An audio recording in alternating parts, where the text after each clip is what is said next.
नमस्कार, स्वागत है आपका कॉमर्स वाणी में। आज हम आंतरिक पुनर्निर्माण की पूंजी कटौती योजना से संबंधित जनरल प्रविष्टियाँ देखेंगे। देखिए, हमने जो पूंजी कटौती योजना है उससे पहले बेस पढ़ा था। उसमें ये पढ़ा था कि अंशधारी ऋण पत्रधारी कंपनी की पुनर्निर्माण योजना का स्वीकार करते हैं और उसके पश्चात में वह अपने हिस्से का कुछ न कुछ त्याग करने के लिए सहमत हो जाते हैं। तो वो त्याग करते हैं, उसके संबंध में प्रविष्टियाँ क्या बनती है उनके लिए है। पहली प्रविष्टि आपकी अंशधारियों द्वारा त्याग किए जाने पर पुराना शेयर कितने रुपए का है वो डीआर कर दिया जाएगा और पूंजी कटौती योजना में नया शेयर कितने रुपए का रखा जाएगा उसको सीआर कर दिया जाएगा और जो राशि बच जाएगी वो कैपिटल रिडक्शन में चली जाएगी। यह प्रविष्टि आपके प्रेफरेंस शेयर के लिए भी ऐसे ही होगी और इक्विटी शेयर के लिए भी ऐसे ही होगी। शेयर का नाम जुड़ जाएगा, ओल्ड प्रेफरेंस शेयर हो जाएगा, ओल्ड इक्विटी शेयर हो जाएगा, ऐसे न्यू प्रेफरेंस शेयर हो जाएगा, न्यू इक्विटी शेयर हो जाएगा।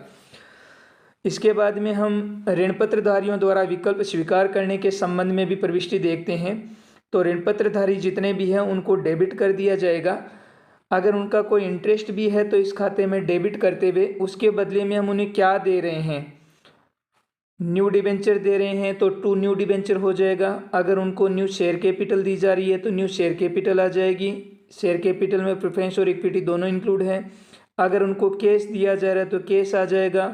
अगर इसके अलावा उनकी राशि कोई कटौती खाते के लायक बचती है तो हम उसको कैपिटल रिडक्शन अकाउंट में डाल देंगे। यह कैपिटल रिडक्शन की वह राशि है जो इनके द्वारा वास्तव में छोड़ी जाएगी ताकि कंपनी की पुनर्निर्माण योजना को अपनाया जा सके।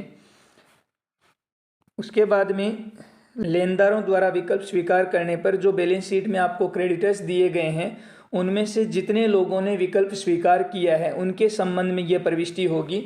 उन क्रेडिटर्स को डीआर कर दिया जाएगा जिनके बारे में आपको सूचना होगी। उन क्रेडिटर्स ने कौन सा विकल्प अपनाया है, अगर वो डिबेंचर लेने के लिए तैयार है तो डिबेंचर दे देंगे, शेयर लेने के लिए तैयार है तो टू न्यू शेयर कैपिटल कर देंगे, अगर वो कैश लेने के लिए तैयार है तो उन्हें कैश दे देंगे। जो बच जाएगा वो कैपिटल रिडक्शन में चला जाएगा।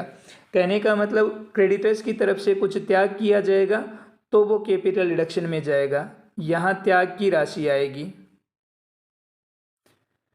और उसके बाद में संपत्ति पुनः मूल्यांकन से लाभ होने की दशा में संपत्तियों का पुनः मूल्यांकन भी अपनाया जाएगा पुनर्निर्माण योजना के अंतर्गत। तो अगर कोई संपत्ति का मूल्य बढ़ जाता है तो बढ़ी हुई संपत्ति को डेबिट कर दिया जाएगा और जितनी राशि बढ़ी है उतने से कैपिटल रिडक्शन अकाउंट को क्रेडिट कर दिया जाएगा। अगर किसी संचय की राशि को पूंजी कटौती खाते में भेजने की सूचना हो तो हम उस कंडीशन में रिजर्व अकाउंट को डेबिट करेंगे और कैपिटल रिडक्शन में भेज देंगे। सामान्यतः जितने संचय होंगे सामान्य उद्देश्य के वो सारे संचय इस एंट्री के माध्यम से ट्रांसफ़र किए जाएंगे। प्रत्येक संचय को डीआर किया जाएगा, टू कैपिटल रिडक्शन ट्रांसफ़र कर दिया जाएगा। अगर आपके पास संचय के संबंध में कोई सूचना न हो तब भी कैपिटल रिडक्शन प्रोसेस अपनाते समय सभी संचय को डेबिट करना होता है। इस बात का आप थोड़ा सा ध्यान रखिएगा। लेकिन पूंजीगत संचय को इस एंट्री में नहीं लिया जाता है, तो जितने रिवेन्यू रिजर्व हैं केवल उन्हीं को लिया जाएगा। इसके बाद हम नेक्स्ट एंट्री देखते हैं। तो नेक्स्ट एंट्री आपकी है पूर्वाधिकार अंशों पर बकाया लाभांश भुगतान करने के संबंध में।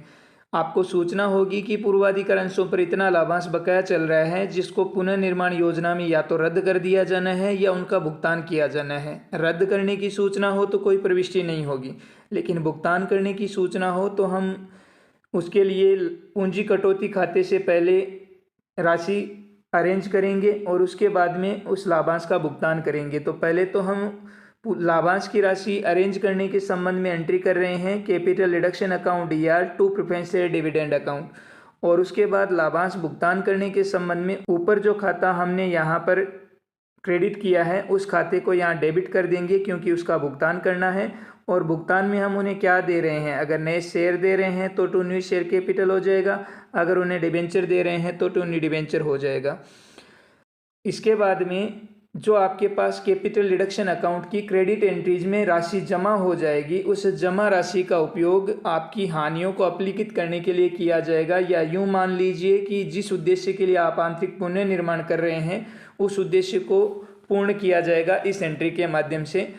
कैपिटल रिडक्शन अकाउंट डेबिट करेंगे और जिस को आपको राइट ऑफ करना है, क्वेश्चन में वैसे लिखा हुआ होता है कि क्या क्या राइट ऑफ करना है। जिस अमाउंट से राइट ऑफ करना है उसका नाम लिख दिया जाएगा, जैसे गुडविल है, प्रिलिमिनरी एक्सपेंसेज है, एडवर्टाइजमेंट एक्सपेंसेज है, premium on redemption of, normally ये डिवेंचर के लिए आता है, हो सकता है शेयर्स के लिए लिखा हो, प्रेफरेंस शेयर के लिए, तो उनके लिए भी यहाँ यूज कर सकते हैं। डिस्काउंट ऑन इश्यू हो, अंडरराइटिंग कमीशन हो, असेट्स अकाउंट वैल्यू डिक्रीज का ध्यान रखना है। यहाँ ये जो नाम हमने पहले लिखे हैं ये सारे नाम आपके फिक्टिशियस असेट्स के पार्ट है। और असेट्स आपका एक एंट्री हमने इससे पीछे की थी, ये वाली 4 नंबर एंट्री। इसके अगेंस्ट अगर आपकी पोजीशन होती है, किसी एसेट्स की वैल्यू डिक्रीज होती है, तो यहाँ पे लिखा जाएगा उसको। और आपके अगर बैलेंस शीट में P&L अकाउंट का डेबिट बैलेंस लिखा गया है तो उसको भी इस एंट्री में लिखा जाएगा। या किसी भी प्रकार की फिक्टिशियस एसेट्स, हम कह सकते हैं एक्यूमुलेटेड एक्सपेंसेस आपके पास बचे हुए हैं, तो उन सबको यहाँ पर लिख दिया जाएगा। और जितना अमाउंट क्रेडिट टोटल में आएगा सभी प्रविष्टियों का, उस अमाउंट को इस एंट्री के डेबिट में कैपिटल रिडक्शन अकाउंट से लिख दिया जाएगा। उसके बाद अगर आपकी 7 नंबर तक की जितनी प्रविष्टियाँ हुई है, 1 से लेकर 7 तक जिनमें रिडक्शन आया है, जैसे फर्स्ट में रिडक्शन आया, सेकंड में आपका रिडक्शन आया, उसके बाद आपका थर्ड में भी रिडक्शन आया, फोर्थ में भी आपका रिडक्शन आया, फिफ्थ में भी आपका रिडक्शन आया, और उसके बाद आपका एक जगह रिडक्शन डेबिट हुआ, फिर आपका यहाँ भी डेबिट हुआ। तो जो 5 प्रविष्टियों तक तो आपका क्रेडिट हुआ, और इन 2 प्रविष्टियों में जो डेबिट हुआ उसका डिफरेंस अमाउंट अगर बच जाता है क्रेडिट अमाउंट, तो हम ये वाली एंट्री करते हैं capital reduction account DR to capital reserve. अगर इस खाते में राशि कम पड़ जाती है, कम पड़ने का मतलब CR में आपका बैलेंस कम आ रहा है, जबकि आपकी 2 प्रविष्टियाँ 6 और 7 नंबर है उसमें DR में ज़्यादा आ रहा है, तो उस कंडीशन में आपको क्वेश्चन में गिवन होगा कि ये जो कमी आपकी रहेगी वो कहाँ से पूर्ति की जानी है। तो उसके लिए इसकी रिवर्स एंट्री हो जाएगी और उसका नाम DR में लिख दिया जाएगा, जिस खाते से आपको ऐसी राशि की पूर्ति करनी है। तो कॉमर्स वाणी में जुड़े रहने के लिए आपका बहुत बहुत धन्यवाद। वीडियो अच्छा लगे तो शेयर कीजिए, चैनल पर नए हैं तो सब्सक्राइब कीजिए। नेक्स्ट वीडियो में हम इसी से रिलेटेड न्यूमेरिकल क्वेश्चन को हल करेंगे।